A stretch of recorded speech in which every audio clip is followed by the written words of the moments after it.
ನಮಸ್ಕಾರ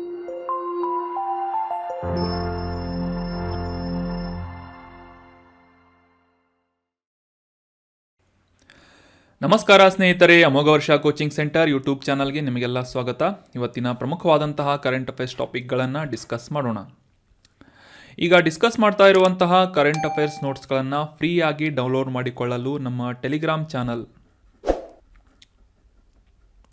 ಅಮೋಘ ವರ್ಷ IAS KS ಅಕಾಡೆಮಿಯನ್ನು ಸಬ್ಸ್ಕ್ರೈಬ್ ಮಾಡಿ. ಅಲ್ಲಿಂದ ಈ PDF ನೋಟ್ಸ್ಗಳನ್ನು ಫ್ರೀಯಾಗಿ ನೀವು ಡೌನ್ಲೋಡ್ ಮಾಡ್ಕೋಬೋದಾಗಿದೆ. ಇನ್ನು ಇವತ್ತಿನ ಡಿಸ್ಕಷನ್ನನ್ನು ಪ್ರಾರಂಭ ಮಾಡೋಣ.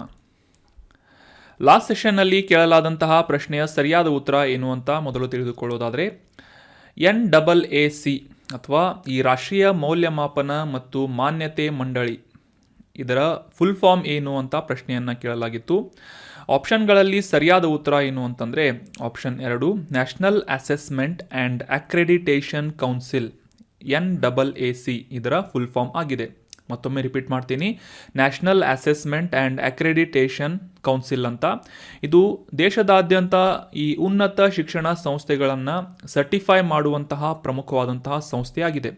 1994ನೇ ಇಸವಿಯಲ್ಲಿ ಈ ಯೂನಿವರ್ಸಿಟಿ ಗ್ರ್ಯಾಂಟ್ಸ್ ಕಮಿಷನ್ನ ಅಡಿಯಲ್ಲಿ ಸ್ಥಾಪನೆಗೊಂಡಂತಹ ಸ್ವಾಯತ್ತವಾದಂತಹ ಸಂಸ್ಥೆ National assessment and accreditation Council ಆಗಿದೆ. ಇದರ ಮುಖ್ಯ ಕಚೇರಿ ನಮ್ಮ ಬೆಂಗಳೂರು ನಗರದಲ್ಲಿದ್ದು, ಇದರ ಕಾರ್ಯವನ್ನು ಆಲ್ರೆಡಿ ಡಿಸ್ಕಸ್ ಮಾಡಿದ ಹಾಗೆ ಹೈಯರ್ ಎಜುಕೇಷನಲ್ ಇನ್ಸ್ಟಿಟ್ಯೂಷನ್ಸ್ ಅಥವಾ ಉನ್ನತ ಶಿಕ್ಷಣ ಸಂಸ್ಥೆಗಳ ಮೌಲ್ಯಮಾಪನ ಅಂದರೆ ಅವುಗಳ ಗುಣಮಟ್ಟದ ಮೌಲ್ಯಮಾಪನ ಮಾಡಿ ಅವುಗಳಿಗೆ ಮಾನ್ಯತೆಯನ್ನು ನೀಡುವಂತಹ ಜವಾಬ್ದಾರಿಯನ್ನು ಈ NAAC ಸಂಸ್ಥೆ ಹೊಂದಿದೆ. ಸಾಮಾನ್ಯವಾಗಿ ಈ ಒಂದು ಸರ್ಟಿಫಿಕೇಷನನ್ನು 5 ವರ್ಷಗಳ ಅವಧಿಯವರೆಗೆ ನೀಡಲಾಗುತ್ತೆ ಮತ್ತು ಈ ಶಿಕ್ಷಣ ಸಂಸ್ಥೆಗಳಿಗೆ A++ ಅನ್ನುವ ಗ್ರೇಡ್ನಿಂದ ಹಿಡಿದು C ಗ್ರೇಡ್ವರೆಗೆ ಸಂಸ್ಥೆಗಳ ಗುಣಮಟ್ಟವನ್ನು ಗುರುತಿಸಿ ಮೌಲ್ಯಮಾಪನ ಮಾಡಿ ಈ ಒಂದು ಸರ್ಟಿಫಿಕೇಷನನ್ನು ನೀಡಲಾಗುತ್ತೆ. NAACಯಿಂದ ಈ D ದರ್ಜೆಯ ಸರ್ಟಿಫಿಕೇಷನನ್ನು ನೀಡಿದಂತಹ ಸಂಸ್ಥೆಗಳ ಅರ್ಥ ಏನು ಅಂತಂದರೆ, ಈ NAAC ಅನ್ನುವ ಈ ಒಂದು ಸಂಸ್ಥೆಯ ಮೂಲಕ ಮಾನ್ಯತೆಯನ್ನು ಆ ಸಂಸ್ಥೆಗಳು ಅಂದರೆ ಶಿಕ್ಷಣ ಸಂಸ್ಥೆಗಳು ಹೊಂದಿಲ್ಲ ಅನ್ನೋದು ಕ್ಲಿಯರ್ ಆಗಿ ನಾವು ಅಂಡರ್ಸ್ಟ್ಯಾಂಡ್ ಮಾಡ್ಕೋಬೇಕಾಗುತ್ತೆ. ಸೊ ಈ ಗ್ರೇಡಿಂಗ್ಸ್ಗಳನ್ನು ಕೂಡ ನೆನ್ಪಿಟ್ಕೊಳ್ಳಿ. A++ನಿಂದ ಹಿಡಿದು C ಗ್ರೇಡ್ವರೆಗೆ ಈ ನ್ಯಾಷನಲ್ ಅಸೆಸ್ಮೆಂಟ್ ಆ್ಯಂಡ್ ಅಕ್ರೆಡಿಟೇಷನ್ ಕೌನ್ಸಿಲ್ನಿಂದ ಸರ್ಟಿಫಿಕೇಷನ್ಗಳನ್ನು ನೀಡಲಾಗುತ್ತೆ. ಇದು ಯೂನಿವರ್ಸಿಟಿ ಗ್ರ್ಯಾಂಟ್ಸ್ ಕಮಿಷನ್ನ ಅಡಿಯಲ್ಲಿ ಸ್ಥಾಪನೆಗೊಂಡಂತಹ ಒಂದು ಪ್ರಮುಖ ಸ್ವಾಯತ್ತ ಸಂಸ್ಥೆಯಾಗಿ ಭಾರತದಲ್ಲಿ ಕಾರ್ಯವನ್ನು ನಿರ್ವಹಿಸುತ್ತದೆ.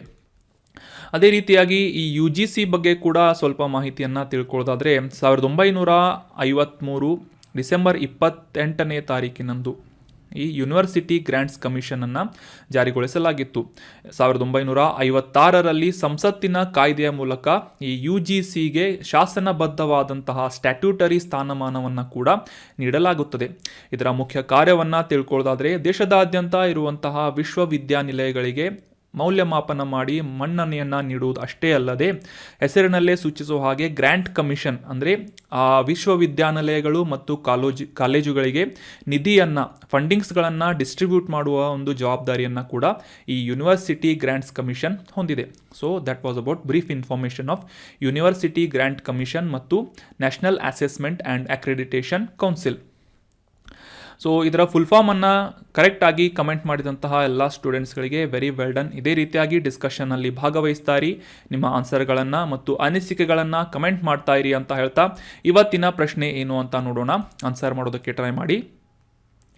ಭಾರತದಲ್ಲಿ ಈ ಕಾಡು ಕತ್ತೆ ಅಭಯಾರಣ್ಯ ಅಥವಾ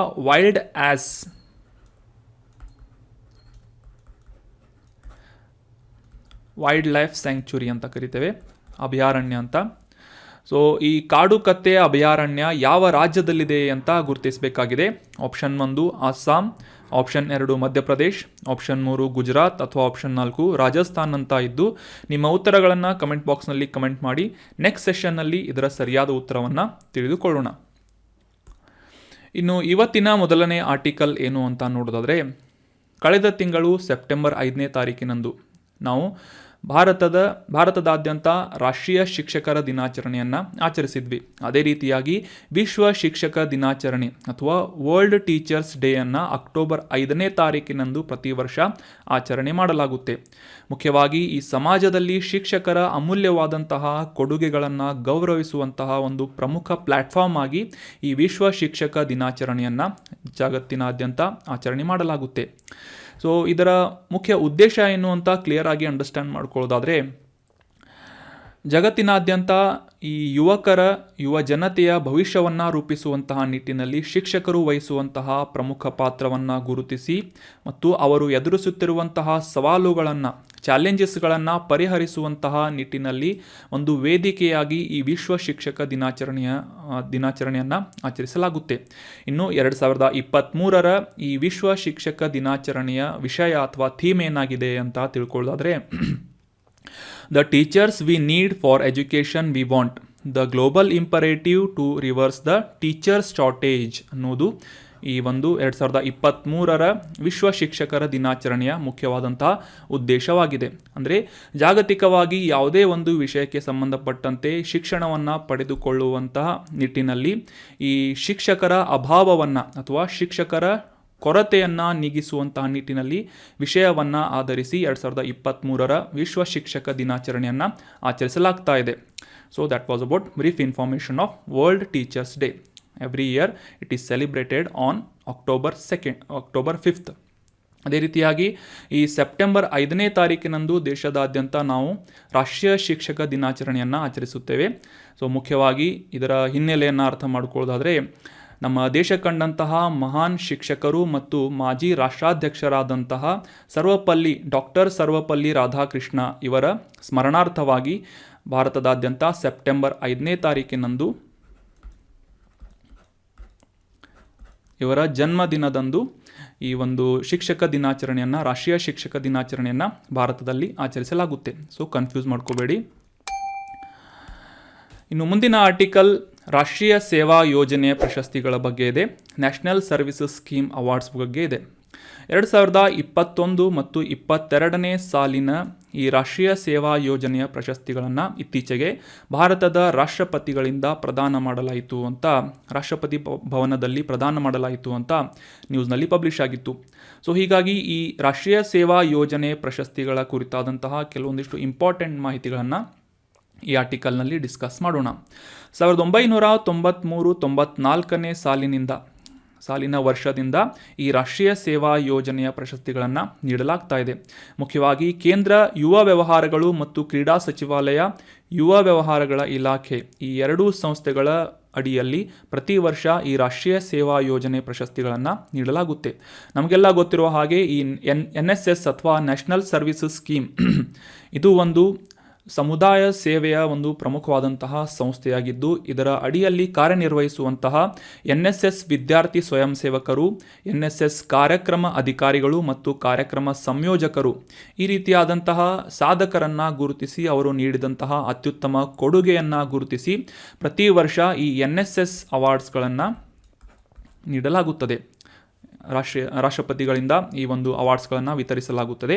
ಅದೇ ರೀತಿಯಾಗಿ ಈ NSS ವಿದ್ಯಾರ್ಥಿ ಸ್ವಯಂ ಸೇವಕರನ್ನು ಮುಖ್ಯವಾಗಿ ಈ ಸಮುದಾಯ ಸೇವೆ ಅಥವಾ ಕಮ್ಯುನಿಟಿ ಸರ್ವಿಸಸ್ನಲ್ಲಿ ತೊಡಗಿಸಿಕೊಳ್ಳುವುದಷ್ಟೇ ಅಲ್ಲದೆ ಆ ಒಂದು ಕ್ಷೇತ್ರದಲ್ಲಿ ಪ್ರಮುಖ ಪಾತ್ರವನ್ನು ವಹಿಸಿದಂತಹ ವಿದ್ಯಾರ್ಥಿಗಳನ್ನು ಗುರುತಿಸಿ ಅಥವಾ ವಾಲಂಟಿಯರ್ಸ್ಗಳನ್ನು ಗುರುತಿಸಿ ಅವರನ್ನು ಪ್ರೋತ್ಸಾಹಿಸುವಂತಹ ನಿಟ್ಟಿನಲ್ಲಿ ಈ ಅವಾರ್ಡ್ಸ್ಗಳನ್ನು ನೀಡಲಾಗುತ್ತೆ.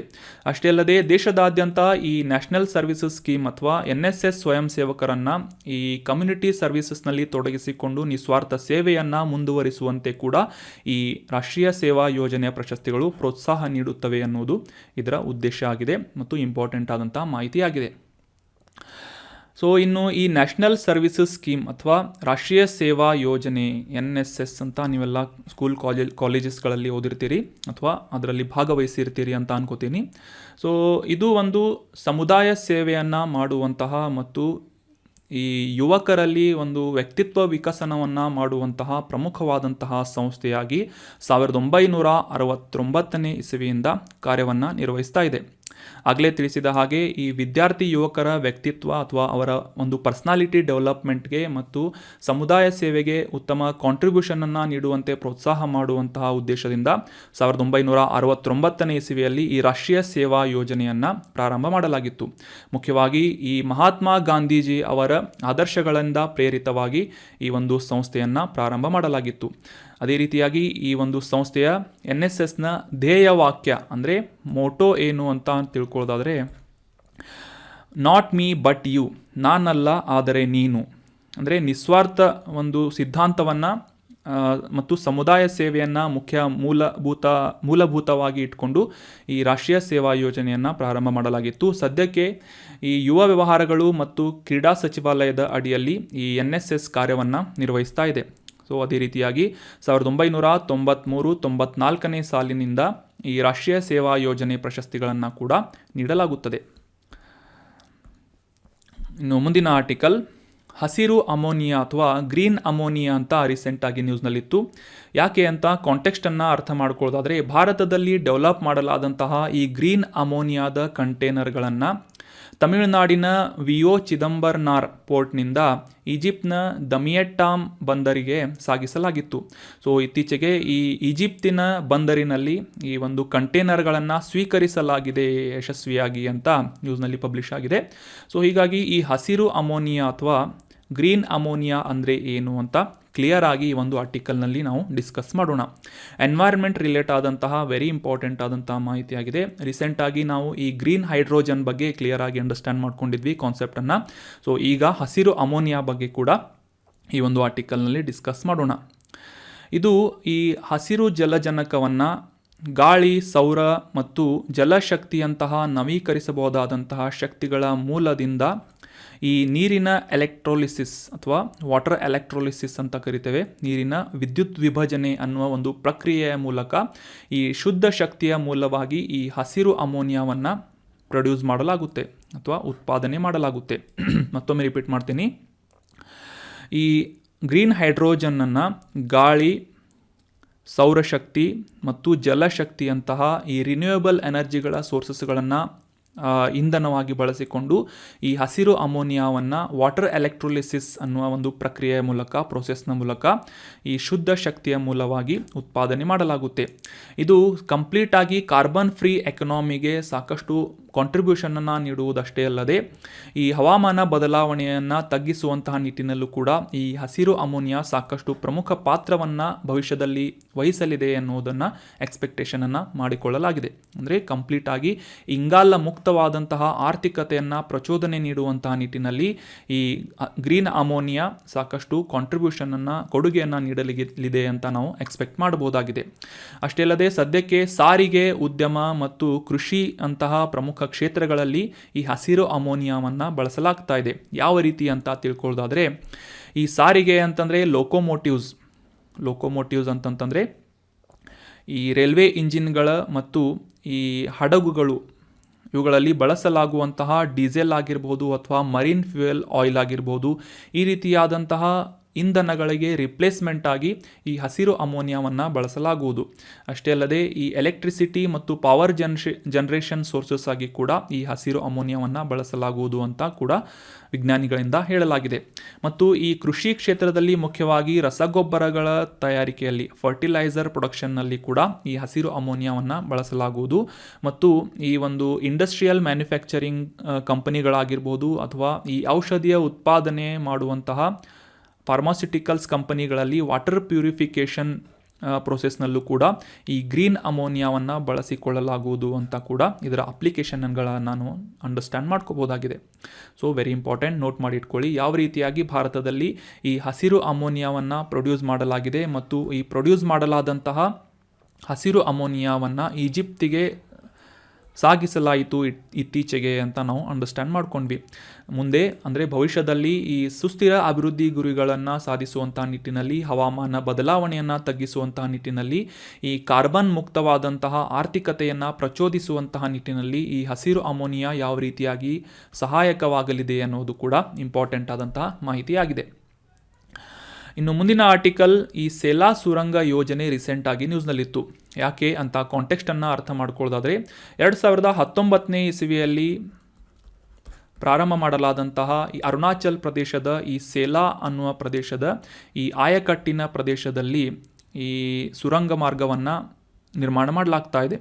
ಇದು ಸದ್ಯಕ್ಕೆ 96%ನಷ್ಟು ನಿರ್ಮಾಣದ ಹಂತವನ್ನು ಕಂಪ್ಲೀಟ್ ಮಾಡಲಾಗಿದ್ದು, ವರ್ಷಾಂತ್ಯದಲ್ಲಿ ಈ ಒಂದು ಸುರಂಗ ಮಾರ್ಗವನ್ನು ಕಂಪ್ಲೀಟಾಗಿ ಇನಾಗ್ರೇಟ್ ಅಥವಾ ಉದ್ಘಾಟನೆ ಮಾಡಲಾಗುವುದು ಅಂತ ಬಾರ್ಡರ್ ರೋಡ್ ಆರ್ಗನೈಸೇಷನ್ ಅಧಿಕಾರಿಯಿಂದ, ಈ ಒಂದು ಸಂಸ್ಥೆಯ ಅಧಿಕಾರಿಯಿಂದ ಇತ್ತೀಚೆಗೆ ಸ್ಟೇಟ್ಮೆಂಟನ್ನು ನೀಡಲಾಗಿದೆ ಅಂತ ನ್ಯೂಸ್ನಲ್ಲಿ ಪಬ್ಲಿಷ್ ಆಗಿತ್ತು. So examination point of view ಈ ಸುರಂಗ ಮಾರ್ಗಗಳ ಅಥವಾ ಪಾಸ್ಗಳ ಬಗ್ಗೆ ಕೇಳ್ತಾ ಇರ್ತಾರೆ ಎಕ್ಸಾಮ್ನಲ್ಲಿ. ಸೊ ಹೀಗಾಗಿ ಈ ಸೇಲಾ ಸುರಂಗ ಯೋಜನೆಯ ಕುರಿತಾದಂತಹ ಕೆಲವೊಂದಿಷ್ಟು ಪ್ರಮುಖ ಮಾಹಿತಿಗಳನ್ನು ಈ ಆರ್ಟಿಕಲ್ನಲ್ಲಿ ಡಿಸ್ಕಸ್ ಮಾಡೋಣ. ಇದರ ಲೊಕೇಶನನ್ನು ಎಕ್ಸಾಕ್ಟಾಗಿ ಅಂಡರ್ಸ್ಟ್ಯಾಂಡ್ ಮಾಡ್ಕೊಳ್ಳೋದಾದರೆ, ಆಗಲೇ ತಿಳಿಸಿದ ಹಾಗೆ ಅರುಣಾಚಲ್ ಪ್ರದೇಶದ ಪಶ್ಚಿಮ ಕಮೈಂಗ್ ಜಿಲ್ಲೆಯಲ್ಲಿ ಈ ಸೇಲಾ ಸುರಂಗ ಮಾರ್ಗವನ್ನು ರಚಿಸಲಾಗ್ತಾ ಇದೆ. ಮುಖ್ಯವಾಗಿ ಈ 13,000 ಅಡಿ ಅಂದರೆ ಈ ಸಮುದ್ರ ಮಟ್ಟದಿಂದ ಸುಮಾರು 13,000 ಅಡಿ ಎತ್ತರದಲ್ಲಿ ಈ ಸೇಲಾ ಸುರಂಗ ಮಾರ್ಗವನ್ನು ನಿರ್ಮಾಣ ಮಾಡಲಾಗ್ತಾ ಇದ್ದು, ವಿಶ್ವದ ಅತಿ ಉದ್ದದ ದ್ವಿಪಥ ಸುರಂಗವಾಗಿ ಕೂಡ ಈ ಒಂದು ಸೇಲಾ ಸುರಂಗ ಮಾರ್ಗ ಗುರುತಿಸಿಕೊಳ್ಳಲಿದೆ ಅಂತ ಹೇಳಲಾಗಿದೆ. ಇದರ ಮುಖ್ಯ ಉದ್ದೇಶ ಏನು ಅಂತಂದರೆ, ಈ ಒಂದು ಇಮೇಜ್ನಲ್ಲಿ ಕ್ಲಿಯರ್ ಆಗಿ ನೋಡ್ಬೋದು ನೀವು. ಈ ಅರುಣಾಚಲ್ ಪ್ರದೇಶ ಮತ್ತು ಚೀನಾ, ಇದು ಅರುಣಾಚಲ್ ಪ್ರದೇಶದ ತವಾಂಗ್ ಅನ್ನುವ ಪ್ರದೇಶದಿಂದ, ಈ ತವಾಂಗ್ ಅಥವಾ ಸೇಲಾ ವ್ಯಾಲಿ ಅಂತ ಕೂಡ ಕರೀತಾರೆ, ತವಾಂಗ್ ವ್ಯಾಲಿ ಅಂತ. ಸೊ ಈ ಒಂದು ಕ್ರುಷಿಯಲ್ ಆದಂತಹ ಅಥವಾ ಆಯಕಟ್ಟಿನ ಪ್ರದೇಶವನ್ನು ಅರುಣಾಚಲ್ ಪ್ರದೇಶದ ಪ್ರಮುಖ ನಗರಗಳೊಂದಿಗೆ ಕನೆಕ್ಟ್ ಮಾಡುವುದು, ಸಂಪರ್ಕ ಮಾಡುವುದಷ್ಟೇ ಅಲ್ಲದೆ ಅಸ್ಸಾಂನ ಗುವಾಹತಿಯವರೆಗೆ ಈ ಒಂದು ಪ್ರದೇಶವನ್ನು ಕನೆಕ್ಟ್ ಮಾಡುವಂತಹ ನಿಟ್ಟಿನಲ್ಲಿ ಈ ಸೇಲಾ ಸುರಂಗ ಮಾರ್ಗ ಸಾಕಷ್ಟು ಪ್ರಮುಖವಾದಂತಹ ಪಾತ್ರವನ್ನು ವಹಿಸಲಿದೆ ಅಂತ ನಿರೀಕ್ಷಿಸಲಾಗ್ತಾ ಇದೆ. ಆಗಲೇ ಡಿಸ್ಕಸ್ ಮಾಡಿದ ಹಾಗೆ ಏಪ್ರಿಲ್ 1ನೇ ತಾರೀಕು 2019ನೇ ಇಸವಿಯಿಂದ ಬಾರ್ಡರ್ ರೋಡ್ ಆರ್ಗನೈಸೇಷನ್ ಈ ಒಂದು ಸಂಸ್ಥೆಯ ಮೂಲಕ ಪ್ರಾಜೆಕ್ಟ್ ವರ್ತಕ್ ಅನ್ನುವ ಈ ಒಂದು ಪ್ರಾಜೆಕ್ಟ್ ಅಥವಾ ಯೋಜನೆಯ ಅಡಿಯಲ್ಲಿ ಸೇಲಾ ಸುರಂಗ ಮಾರ್ಗದ ಯೋಜನೆಯನ್ನು ಪ್ರಾರಂಭ ಮಾಡಲಾಗಿತ್ತು. ಸೊ ಸದ್ಯಕ್ಕೆ ಈ 2 ಸುರಂಗ ಮಾರ್ಗಗಳನ್ನು ನಿರ್ಮಾಣ ಮಾಡುವಂತಹ ಹಂತದ 96% ಕಂಪ್ಲೀಟ್ ಆಗಿದ್ದು, ಈ ವರ್ಷಾಂತ್ಯದವರೆಗೆ ಈ ಒಂದು ಸುರಂಗ ಮಾರ್ಗ ಕಂಪ್ಲೀಟ್ ಆಗಿ ಕಾರ್ಯವನ್ನು ನಿರ್ವಹಿಸಲಿದೆ ಅಂತ ಅಧಿಕಾರಿಗಳಿಂದ ಹೇಳಲಾಗಿದೆ.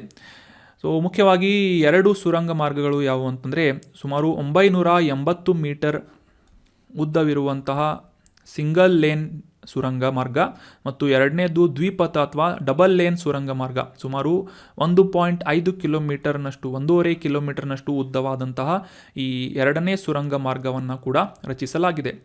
ಸೊ ಅಷ್ಟೇ ಅಲ್ಲದೆ ತುರ್ತು ಪರಿಸ್ಥಿತಿಗಳಲ್ಲಿ ಎಮರ್ಜೆನ್ಸಿ ಎಕ್ಸಿಟ್ಗಾಗಿ ಒಂದು ಎಸ್ಕೇಪ್ ಟ್ಯೂಬನ್ನು ಕೂಡ, ಸುರಂಗವನ್ನು ಕೂಡ ಇದರಲ್ಲಿ ಅಳವಡಿಸಲಾಗಿದೆ ಅನ್ನುವುದು ಕೂಡ ಇಂಪಾರ್ಟೆಂಟ್ ಆದಂತಹ ಮಾಹಿತಿಯಾಗಿದೆ. ಸೊ ನೆನ್ಪಿಟ್ಕೊಳ್ಳಿ, ಸೇಲಾ ಸುರಂಗ ಮಾರ್ಗವನ್ನು ಅರುಣಾಚಲ್ ಪ್ರದೇಶದಲ್ಲಿ ಬಾರ್ಡರ್ ರೋಡ್ ಆರ್ಗನೈಸೇಷನ್ ಮುಖಾಂತರ ಡೆವಲಪ್ ಮಾಡಲಾಗ್ತಾ ಇದೆ ಅಥವಾ ನಿರ್ಮಾಣ ಮಾಡಲಾಗ್ತಾ ಇದೆ. ಇನ್ನು ಇದರಲ್ಲಿ ಡಿಸ್ಕಸ್ ಮಾಡಲಾದಂತಹ ಈ ಸೇಲಾ ಪಾಸ್ ಬಗ್ಗೆ ಕೂಡ ಡಿಸ್ಕಸ್ ಮಾಡೋಣ. ಈ ಒಂದು ಇಮೇಜ್ನಲ್ಲಿ ನೋಡಿದ್ವಿ ನಾವು. ಈ ತವಾಂಗ್ ಪ್ರದೇಶದಿಂದ ಅರುಣಾಚಲ್ ಪ್ರದೇಶದ ಮುಖ್ಯ ನಗರಕ್ಕೆ ಕನೆಕ್ಟ್ ಮಾಡುವ ರೋಡ್ ಅಥವಾ ಹಾದಿ ಸೇಲಾ ಪಾಸ್ ಅಂತ ಕರೆಸಿಕೊಳ್ಳುತ್ತೆ. ಸೊ ಈ ಸೇಲಾ ಪಾಸ್ ಬಗ್ಗೆ ತಿಳ್ಕೊಳ್ಳೋದಾದರೆ, ಅರುಣಾಚಲ್ ಪ್ರದೇಶದ ತವಾಂಗ್ ಜಿಲ್ಲೆಯಲ್ಲಿ ಇದರ ಲೊಕೇಶನ್ ಇದ್ದು, ಸಮುದ್ರ ಮಟ್ಟದಿಂದ ಸುಮಾರು 4,170 ಮೀಟರ್ಗಳಷ್ಟು ಎತ್ತರದಲ್ಲಿ ತವಾಂಗ್ ಕಣಿವೆ ಪ್ರದೇಶದಲ್ಲಿ ಈ ಒಂದು ಸೇಲಾ ಪಾಸ್ ಭಾರತದ ಉಳಿದ ಭಾಗಗಳಿಗೆ ಸಂಪರ್ಕಿಸುವಂತಹ ಒಂದು ಪ್ರಮುಖವಾದಂತಹ ರಸ್ತೆ ಅಥವಾ ಹಾದಿಯಾಗಿದೆ. ಅಷ್ಟೇ ಅಲ್ಲದೆ ಈ ವರ್ಷವಿಡೀ ತೆರೆದಿರುವಂತಹ ಈ Sela ಪಾಸನ್ನು border and road organisation ಮುಖಾಂತರ ಕಾರ್ಯವನ್ನು, ಅದರ ಆಪರೇಷನನ್ನು ಕಂಡಕ್ಟ್ ಮಾಡಲಾಗುತ್ತೆ. ಸೊ ಎಲ್ಲ ಋತುಗಳಲ್ಲೂ ಕೂಡ, ಅಂದರೆ ಎಲ್ಲ ಸೀಸನ್ಗಳಲ್ಲೂ ಕೂಡ ಈ ಸೇಲಾ ಸುರಂಗ ಮಾರ್ಗ ಕಾರ್ಯವನ್ನು ನಿರ್ವಹಿಸುವುದಷ್ಟೇ ಅಲ್ಲದೆ ಈ ತವಾಂಗ್ ಕಣಿವೆಯಿಂದ ಭಾರತದ ಇತರ ಪ್ರಮುಖ ನಗರಗಳವರೆಗೆ ಕನೆಕ್ಟಿವಿಟಿಯನ್ನು ಅಥವಾ ಸಂಪರ್ಕವನ್ನು ಒದಗಿಸುವಂತಹ ಆಲ್ ವೆದರ್ ರೋಡ್ ಅಥವಾ ಆಲ್ ವೆದರ್ ಕನೆಕ್ಟಿವಿಟಿಯನ್ನು ಒದಗಿಸುವಂತಹ ಸುರಂಗ ಮಾರ್ಗ ಸೇಲಾ ಸುರಂಗ ಮಾರ್ಗ ಅಂತ ನಾವು ಅಂಡರ್ಸ್ಟ್ಯಾಂಡ್ ಮಾಡ್ಕೋಬಹುದಾಗಿದೆ. ಸೊ ನೆನ್ಪಿಟ್ಕೊಳ್ಳಿ, ಅರುಣಾಚಲ್ ಪ್ರದೇಶನಲ್ಲಿ ಇದೆ. ಇನ್ನು ಮುಂದಿನ ಆರ್ಟಿಕಲ್ ಆಕೂಸ್ ಅನ್ನುವ ಒಂದು ಸ್ಟ್ರಾಟಜಿಕಲ್ ಪಾರ್ಟ್ನರ್ಶಿಪ್ ಬಗ್ಗೆ ಇದೆ. AUKUS ಅಂತ ಇದರ ಶಾರ್ಟ್ ಫಾರ್ಮ್ ಆಗಿದ್ದು. A for Australia, UK for United Kingdom, US for United States. ಈ ಒಂದು ಇಮೇಜ್ನಲ್ಲಿ ನೋಡ್ಬೋದು ನೀವು. ಆಸ್ಟ್ರೇಲಿಯಾ, ಯುನೈಟೆಡ್ ಕಿಂಗ್ಡಮ್ ಮತ್ತು ಯುನೈಟೆಡ್ ಸ್ಟೇಟ್ಸ್ ಈ 3 ರಾಷ್ಟ್ರಗಳ ಸ್ಟ್ರಾಟಜಿಕಲ್ ಪಾರ್ಟ್ನರ್ಶಿಪ್ಪನ್ನು ಆಕೂಸ್ ಅಂತ ಕರೆಯಲಾಗುತ್ತೆ. ಇತ್ತೀಚೆಗೆ ಈ ಆಕೂಸ್ ರೀಸೆಂಟಾಗಿ ನ್ಯೂಸ್ನಲ್ಲಿ ಯಾಕೆ ಇತ್ತು ಅಂತ ಅಂಡರ್ಸ್ಟ್ಯಾಂಡ್ ಮಾಡ್ಕೊಳ್ಳೋದಾದರೆ, ಈ ಆಕೂಸ್ ಅನ್ನುವ ಒಂದು ಕಾರ್ಯತಂತ್ರದ ಪಾಲುಗಾರಿಕೆಯ ಅಡಿಯಲ್ಲಿ ಯುನೈಟೆಡ್ ಸ್ಟೇಟ್ಸ್ ಮತ್ತು ಆಸ್ಟ್ರೇಲಿಯಾಗಳ ಮೂಲಕ ಈ UK ಒಂದು ಕಾಂಟ್ರಾಕ್ಟರ್ಗೆ ಒಂದು ಜಲಾಂತರ್ಗಾಮಿ, ಈ ಒಂದು ಇಮೇಜ್ನಲ್ಲಿ ನೋಡ್ಬೋದು ನೀವು, ಸಬ್ಮರೀನ್ ಅಂತ ಕರಿತೇವೆ, ಜಲಾಂತರ್ಗಾಮಿಯನ್ನು ನಿರ್ಮಾಣ ಮಾಡುವಂತಹ ಒಂದು ಉದ್ದೇಶದಿಂದ 4 ಬಿಲಿಯನ್ ಪೌಂಡ್ ಅಥವಾ 4.9 billion United States dollar, US dollar ಅಂತ ಕರಿತೇವೆ, US ಡಾಲರ್ಗಳಷ್ಟು ಕಾಂಟ್ರಾಕ್ಟನ್ನು ನೀಡಲಾಗಿದೆ, ಅಷ್ಟು ಪ್ರಮಾಣದ ಕಾಂಟ್ರಾಕ್ಟನ್ನು UK ಕಾಂಟ್ರಾಕ್ಟರ್ಗೆ ನೀಡಲಾಗಿದೆ, ಬಿಸ್ನೆಸ್ಸನ್ನು ನೀಡಲಾಗಿದೆ ಅಂತ ನ್ಯೂಸ್ನಲ್ಲಿ ಪಬ್ಲಿಷ್ ಆಗಿತ್ತು. ಸೊ ಅಷ್ಟೇ ಈ ಒಂದು ಅಟ್ಯಾಕ್ ಸಬ್ಮರೀನ್ ಏನಿದೆ, ಇದು ನ್ಯೂಕ್ಲಿಯರ್ ಎನರ್ಜಿ ಅಥವಾ ಈ ಒಂದು ಅಣುವಿದ್ಯುತ್ತನ್ನು ಬಳಸಿಕೊಂಡು, ಅಣುವಿದ್ಯುತ್ ಶಕ್ತಿಯನ್ನು ಬಳಸಿಕೊಂಡು ನಡೆಯುವಂತಹ, ಆಪರೇಟ್ ಮಾಡುವಂತಹ ಒಂದು ಸಬ್ಮರೀನ್ ಆಗಲಿದೆ ಅಂತ ನ್ಯೂಸ್ನಲ್ಲಿ ಪಬ್ಲಿಷ್ ಆಗಿತ್ತು. So that is why we are discussing about AUKUS. ಆಗಲೇ ತಿಳಿಸಿದ ಹಾಗೆ 2021ನೇ ಇಸವಿಯಲ್ಲಿ ಈ ಇಂಡೋ ಪೆಸಿಫಿಕ್ ಪ್ರದೇಶದಲ್ಲಿ, ಅಂದರೆ ಹಿಂದೂ ಮಹಾಸಾಗರ ಮತ್ತು ಪೆಸಿಫಿಕ್ ಮಹಾಸಾಗರದ ನಡುವೆ ಈ Australia, United States of America ಮತ್ತು ಯುನೈಟೆಡ್ ಕಿಂಗ್ಡಮ್ ಈ 3 ರಾಷ್ಟ್ರಗಳು ಪರಸ್ಪರ ತಮ್ಮ ಒಂದು ಮಿತ್ರ ರಾಷ್ಟ್ರಗಳ ಒಂದು ರಕ್ಷಣಾ ಸಾಮರ್ಥ್ಯವನ್ನು ಹೆಚ್ಚಿಸುವಂತಹ ನಿಟ್ಟಿನಲ್ಲಿ ಆಕೂಸ್ ಅನ್ನುವ ಈ ಒಂದು ಕಾರ್ಯತಂತ್ರದ ಪಾಲುದಾರಿಕೆಯನ್ನು ಅಥವಾ ಸ್ಟ್ರಾಟಜಿಕಲ್ ಪಾರ್ಟ್ನರ್ಶಿಪ್ಪನ್ನು ಎಸ್ಟಾಬ್ಲಿಷ್ ಮಾಡಲಾಗಿತ್ತು ಈ 3 ರಾಷ್ಟ್ರಗಳ ನಡುವೆ. ಸೊ ಇದರಲ್ಲಿ ಯಾವುದೇ ರೀತಿಯಾಗಿ ಈ 3 ರಾಷ್ಟ್ರಗಳನ್ನು ಹೊರತುಪಡಿಸಿ ಇತರ ರಾಷ್ಟ್ರಗಳನ್ನು ಇನ್ಕ್ಲೂಡ್ ಮಾಡಲಾಗಿಲ್ಲ, ನೆನ್ಪಿಟ್ಕೊಳ್ಳಿ. A for Australia, UK, United Kingdom, US ಅಂತಂದರೆ United States of America. So that was all about today's articles. ಈಗ ಡಿಸ್ಕಸ್ ಮಾಡಲಾದಂತಹ ಆರ್ಟಿಕಲ್ಸ್ಗಳನ್ನು ಪ್ರಶ್ನೋತ್ತರ ರೂಪದಲ್ಲಿ ಮತ್ತೊಮ್ಮೆ ರಿವೈಸ್ ಮಾಡೋದಕ್ಕೆ ಟ್ರೈ ಮಾಡೋಣ. ಮೊದಲನೇ ಪ್ರಶ್ನೆ ಏನು ಅಂತ ನೋಡೋದಾದರೆ, ಈ ಕೆಳಗಿನ ಯಾವ ದಿನವನ್ನು ವಿಶ್ವ ಶಿಕ್ಷಕರ ದಿನಾಚರಣೆ ಅಂತ ಆಚರಿಸಲಾಗುತ್ತೆ ಅಂತ ಪ್ರಶ್ನೆ ಇದೆ. ಸೆಪ್ಟೆಂಬರ್ 5, ಅಕ್ಟೋಬರ್ 5, ಆಪ್ಷನ್ 3 ನವೆಂಬರ್ 5 ಅಥವಾ ಆಪ್ಷನ್ 4 ಡಿಸೆಂಬರ್ 5 ಅಂತ ನೀಡಲಾಗಿದ್ದು, ಸರಿಯಾದ ಉತ್ತರ ಏನು ಅಂತಂದರೆ ಆಪ್ಷನ್ 2 ಅಕ್ಟೋಬರ್ 5ನೇ ತಾರೀಕನ್ನು ವರ್ಲ್ಡ್ ಟೀಚರ್ಸ್ ಡೇ ಅನ್ನಾಗಿ ಆಚರಿಸಲಾಗುತ್ತೆ. ಅದೇ ರೀತಿಯಾಗಿ ಸೆಪ್ಟೆಂಬರ್ 5 ನ್ಯಾಷನಲ್ ಟೀಚರ್ಸ್ ಡೇ ಅನ್ನಾಗಿ ಆಚರಿಸಲಾಗುತ್ತೆ ಅಂತ ನಾವು ಕ್ಲಿಯರ್ ಆಗಿ ಅಂಡರ್ಸ್ಟ್ಯಾಂಡ್ ಮಾಡ್ಕೊಂಡ್ವಿ. ಸೊ ಆಪ್ಷನ್ 2 ವಿಶ್ವ ಶಿಕ್ಷಕರ ದಿನಾಚರಣೆ ಅಕ್ಟೋಬರ್ 5. ಮುಂದಿನ ಪ್ರಶ್ನೆ, ನ್ಯಾಷನಲ್ ಸರ್ವಿಸಸ್ ಸ್ಕೀಮ್ ಅಥವಾ ರಾಷ್ಟ್ರೀಯ ಸೇವಾ ಯೋಜನೆಯ ಧ್ಯೇಯ ವಾಕ್ಯ ಮೋಟೋ ಏನು ಅಂತ ಪ್ರಶ್ನೆ ಕೇಳಲಾಗಿದೆ. ನಾವು ಆಲ್ರೆಡಿ ಡಿಸ್ಕಸ್ ಮಾಡಿದ್ವಿ ಇದನ್ನ. ಆಪ್ಷನ್ 1 ನ್ಯಾಷನಲ್ ಫಸ್ಟ್ ಅಥವಾ nation first, option 2 service and honour, option 3 not me but you, option 4 service and self ಅಂತ ಇದೆ. ಈ ಒಂದು ಆರ್ಟಿಕಲ್ನಲ್ಲಿ ನಾವು ಕ್ಲಿಯರ್ ಆಗಿ ಅಂಡರ್ಸ್ಟ್ಯಾಂಡ್ ಮಾಡ್ಕೊಂಡ್ವಿ. ಈ ನ್ಯಾಷನಲ್ ಸರ್ವಿಸಸ್ ಸ್ಕೀಮ್ ಇದರ ಧ್ಯೇಯ ವಾಕ್ಯ ಏನು ಅಂತಂದರೆ, ನಾನಲ್ಲ ಆದರೆ ನೀನು, ನಾಟ್ ಮೀ ಬಟ್ ಯು ಅನ್ನೋದು ಈ ರಾಷ್ಟ್ರೀಯ ಸೇವಾ ಯೋಜನೆಯ ಒಂದು ಧ್ಯೇಯವಾಕ್ಯವಾಗಿದೆ. 1969ರಲ್ಲಿ ಸಮುದಾಯ ಸೇವೆ ಮತ್ತು ವ್ಯಕ್ತಿತ್ವ ವಿಕಸನವನ್ನು ಮಾಡುವಂತಹ ಉದ್ದೇಶದಿಂದ ಯುವಕರಲ್ಲಿ ಈ ರೀತಿಯಾದಂತಹ ಒಂದು ಪ್ರೋತ್ಸಾಹವನ್ನು ನೀಡುವಂಥ ನಿಟ್ಟಿನಲ್ಲಿ ಈ ರಾಷ್ಟ್ರೀಯ ಸೇವಾ ಯೋಜನೆಯನ್ನು ಸ್ಥಾಪನೆ ಮಾಡಲಾಗಿತ್ತು ಅಂತ ಅಂಡರ್ಸ್ಟ್ಯಾಂಡ್ ಮಾಡ್ಕೊಂಡ್ವಿ. So not me but you, option 3 is right answer. So ಭಾರತದಲ್ಲಿ ಕಾರ್ಯನಿರ್ವಹಿಸ್ತಾ ಇರುವಂತಹ ಈ ಸಮಾಜ ಸೇವೆ ಮತ್ತು ಸಮಾಜ ಸೇವೆ ಅಥವಾ ಈ ಸಮುದಾಯ ಸೇವೆ ಅಂತ ನೀವು ತಿಳ್ಕೊಬೋದು. ಸಮುದಾಯ ಸೇವೆ ಆಗಿರ್ಬೋದು ಮತ್ತು ಯುವಕರಲ್ಲಿ ಈ ಸೇವಾ ಗುಣವನ್ನು ಅಭಿವೃದ್ಧಿಪಡಿಸಿ ಅವರ ವ್ಯಕ್ತಿತ್ವವನ್ನು ವಿಕಸನಗೊಳಿಸುವಂತಹ ನಿಟ್ಟಿನಲ್ಲಿ ಕಾರ್ಯನಿರ್ವಹಿಸ್ತಾ ಇರುವಂತಹ ಈ ರೀತಿಯಾದಂತಹ ಸಂಸ್ಥೆಗಳು NSS ಆಗಿರ್ಬೋದು, NCC ಆಗಿರ್ಬೋದು, ಅಥವಾ ಸ್ಕೌಟ್ಸ್ ಆ್ಯಂಡ್ ಗೈಡ್ಸ್ ಆಗಿರ್ಬೋದು, ಅಥವಾ ಈ ಭಾರತೀಯ ಸೇವಾದಳ ಆಗಿರ್ಬೋದು. ಈ ರೀತಿಯಾದಂತಹ ಸಂಸ್ಥೆಗಳು ಯುವಕರನ್ನು ಆಗಿಸುವಂತಹ ನಿಟ್ಟಿನಲ್ಲಿ ಯಾವ ರೀತಿಯಾದಂತಹ ಪಾತ್ರವನ್ನು ವಹಿಸುತ್ತವೆ ಮತ್ತು ಭಾರತದ ಈ ಸಮುದಾಯದ ಸೇವೆಯನ್ನು ಮಾಡುವಂತಹ ನಿಟ್ಟಿನಲ್ಲಿ ಯಾವ ರೀತಿಯಾಗಿ ಕಾಂಟ್ರಿಬ್ಯೂಷನನ್ನು ನೀಡುತ್ತವೆ ಅಂತ ಕೂಡ ನೀವು ಬರಿಬಹುದು. ಅಂದರೆ ಈ ಯುವಕರ ಸಬಲೀಕರಣಕ್ಕೆ ಸಂಬಂಧಪಟ್ಟಂತಹ ಆರ್ಟಿಕಲ್ಸ್ಗಳನ್ನು ಅಥವಾ ಈ ಒಂದು ಎಸ್ಸೆಗಳನ್ನು, ಮೇನ್ಸ್ ಆನ್ಸರ್ ರೈಟಿಂಗ್ಗಳನ್ನು ಏನಾದರೂ ಕೇಳಿದರೆ ಈ ಪಾಯಿಂಟ್ಸನ್ನು ನೀವು ಮೆನ್ಷನ್ ಮಾಡ್ಬೋದಾಗಿದೆ.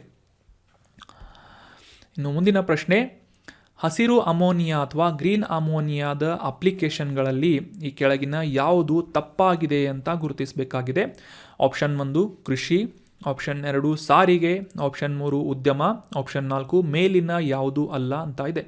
ಸೊ ಯಾವುದು ತಪ್ಪಾಗಿದೆ ಅಂತ ಗುರುತಿಸಬೇಕಾಗಿದ್ದರಿಂದ ಆಪ್ಷನ್ 4 ಮೇಲಿನ ಯಾವುದು ಅಲ್ಲ ಅನ್ನೋದು ಕರೆಕ್ಟ್ ಆದಂತಹ ಆನ್ಸರ್ ಆಗಿದೆ. ಯಾಕಂತಂದರೆ ಈ ಕೃಷಿ, ಸಾರಿಗೆ ಮತ್ತು ಉದ್ಯಮಗಳಲ್ಲಿ ಈ ಹಸಿರು ಅಮೋನಿಯಾವನ್ನು ಬಳಸಲಾಗುತ್ತೆ ಅಂತ ನಾವು ಇದರ ಅನ್ವಯಕಗಳನ್ನು ಕ್ಲಿಯರಾಗಿ ಅಂಡರ್ಸ್ಟ್ಯಾಂಡ್ ಮಾಡ್ಕೊಂಡ್ವಿ. ಲೋಕೋಮೋಟಿವ್ಸ್ಗಳಲ್ಲಿ, ಶಿಪ್ಪಿಂಗ್ಗಳಲ್ಲಿ ಮತ್ತು ಎಲೆಕ್ಟ್ರಿಸಿಟಿ ಪವರ್ ಜನರೇಷನ್ಗಳಲ್ಲಿ, ಫರ್ಟಿಲೈಸರ್ಗಳನ್ನು ಉತ್ಪಾದನೆ ಮಾಡುವುದರಲ್ಲಿ, ಇಂಡಸ್ಟ್ರಿಯಲ್ ಅಪ್ಲಿಕೇಶನ್ ಆಗಿರ್ಬೋದು ಅಥವಾ ಈ ಔಷಧಿಯ ಉತ್ಪಾದನೆಗಳಲ್ಲಿ ಈ ಗ್ರೀನ್ ಅಮೋನಿಯಾವನ್ನು ಬಳಸಲಾಗುತ್ತೆ ಅಂತ ನಾವು ಅಂಡರ್ಸ್ಟ್ಯಾಂಡ್ ಮಾಡ್ಕೊಂಡ್ವಿ.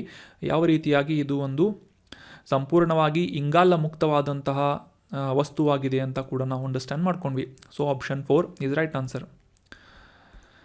ಮುಂದಿನ ಪ್ರಶ್ನೆ, ಇತ್ತೀಚೆಗೆ ಸುದ್ದಿಯಲ್ಲಿದ್ದಂತಹ ಸೇಲಾ ಸುರಂಗ ಮಾರ್ಗ ಇದನ್ನು ಎಲ್ಲಿ ನಿರ್ಮಿಸಲಾಗುತ್ತಿದೆ ಅಂತ ಪ್ರಶ್ನೆ ಇದೆ.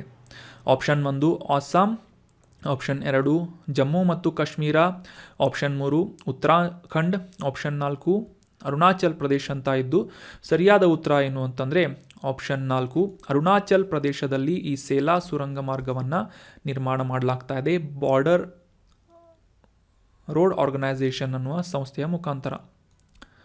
ಸೊ ಈ ಇಮೇಜ್ನಲ್ಲಿ ಕ್ಲಿಯರ್ ಆಗಿ ನೀವು ಅಂಡರ್ಸ್ಟ್ಯಾಂಡ್ ಮಾಡ್ಕೋಬೋದು. ಅರುಣಾಚಲ್ ಪ್ರದೇಶದಲ್ಲಿ ಈ ಸೇಲಾ ಪಾಸನ್ನು ಕನೆಕ್ಟ್ ಮಾಡುವಂತಹ ನಿಟ್ಟಿನಲ್ಲಿ ಈ ಸೇಲಾ ಸುರಂಗ ಮಾರ್ಗವನ್ನು ನಿರ್ಮಾಣ ಮಾಡಲಾಗ್ತಾ ಇದೆ ಅಂತ ಅಂಡರ್ಸ್ಟ್ಯಾಂಡ್ ಮಾಡ್ಕೊಂಡ್ವಿ. ಅರುಣಾಚಲ್ ಪ್ರದೇಶದ ಪಶ್ಚಿಮ ಕಮೆಂಗ್ ಜಿಲ್ಲೆಯಲ್ಲಿ ಅಂತ.